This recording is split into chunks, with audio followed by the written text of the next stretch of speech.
Sa isang gabing tahimik, habang ang mundo ay unti-unting humihimbing, may isang alaala ang muling nagising.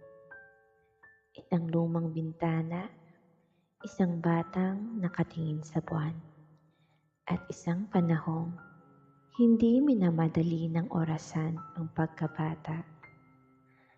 Paano kung sa isang iglap, bumalik ka sa taong 1998?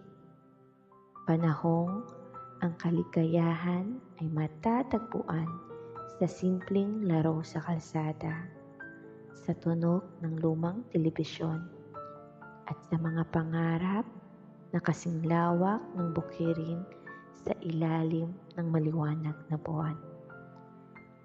Ngayong gabi, hindi lang tayo makikinig ng kwento. Babalikan natin ang batang ikaw, ang mga hilig mo, ang mga pangarap mo, at ang mundong minsan naging tahanan ng iyong pinakapayapang alaala. Huminga ka ng malalim, ipikit ang iyong mga mata, at hayaan mo dalhin ka ng kwento pabalik sa 1998. Tahimik ang hapon sa barangay. Galing ka sa eskwela. Suot pa ang puting polo na may bahid ng alikabok at pawis. Patunay na tukmakbo ka na naman sa palaruan bago umuwi. Ibinabagsak mo ang bag sa kahoy na upuan at ang unang naisip mo ay hindi assignment, kundi kung sino na ang nag-aabang sa labas para maglaro. Noong panahong iyon, simple lang ang hilig mo. Masaya ka na sa Jolens, Tex, at Tansan na ginawang laruan. Minsan, gagawa ka ng saranggola gamit ang lumang dyaryo at tingting.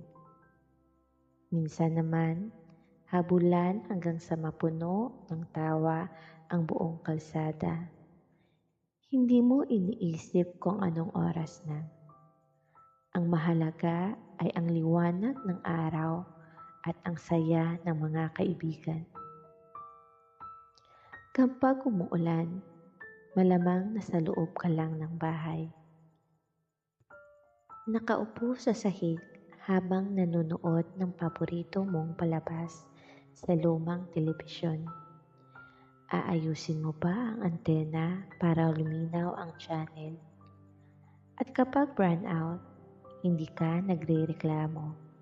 Pagkos, lalabas ka para makinig sa kwentuhan ng matatanda o maglaro sa ilalim ng ilaw ng gisera. Mahilig ka rin sigurong mangolekta ng maliliit na bagay. Makukulay na papel, tansan, sticks na may paborito mong karakter.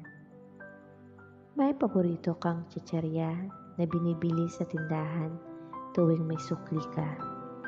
At tuwing linggo, baka kasama mo ang pamilya sa simpleng salo-salo. Nakikinig sa radyo habang naghihintay ng tanghalian. Sa gabi, bago matulog, marahil iniisip mo kung anong laro ang gagawin bukas.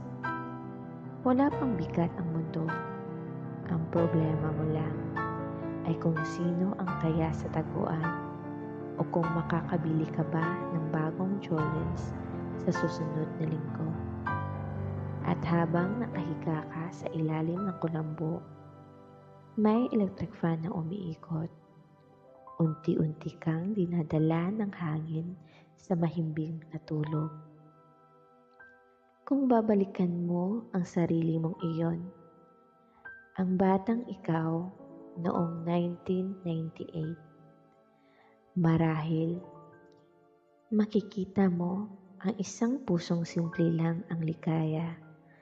Isang batang marunong tumawa sa maliit na bagay.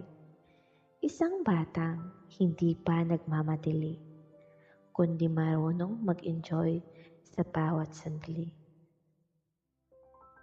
At ngayon, habang unti-unting humuhupa ang ingay ng mundo at ang gabi ay mas lalong nagiging tahimik, marahil dala mo pa rin ang munting liwanag ng batang iyon sa loob ng iyong puso. Isang liwanag na hindi kailanman nawala. Tahimik lang na naghihintay na muli mong maramdaman ang kapayapaan na minsan naging bahagi ng iyong bawat araw. Hayaan mo ang mga alaala ay maging banayad na yakap sa iyong pagod na isip. Paalaala na sa gitna ng mabilis na takbo ng buhay, may isang bahagi ng iyong sarili na marunong pa ring huminto, huminga at pahalagahan ang simpleng sandali. At habang pinipikit mo ang iyong mga mata ngayong gabi, dalhin mo ang katahimikan ng iyong pagkabata, ang tunog ng hangin sa hapon, ang liwanag ng buwan sa bintana, at ang pakiramdam na ligtas ka, payapa, at tahanan ang mundo. Salamat sa pagsama sa paglalakbay na ito, sa pagbalik sa batang ikaw, at sa pagbibigay ng oras upang makinig sa isang kwentong puno ng alaala. Ngayon, pahinga ka na, huminga ng marahan, bitawan ang lahat ng pagod, at hayaan mo ang katahimikan ng gabi ang magdala sa iyo sa mahimbing at payapang tulog. Magandang gabi at muli tayong magkikita sa susunod na kwento.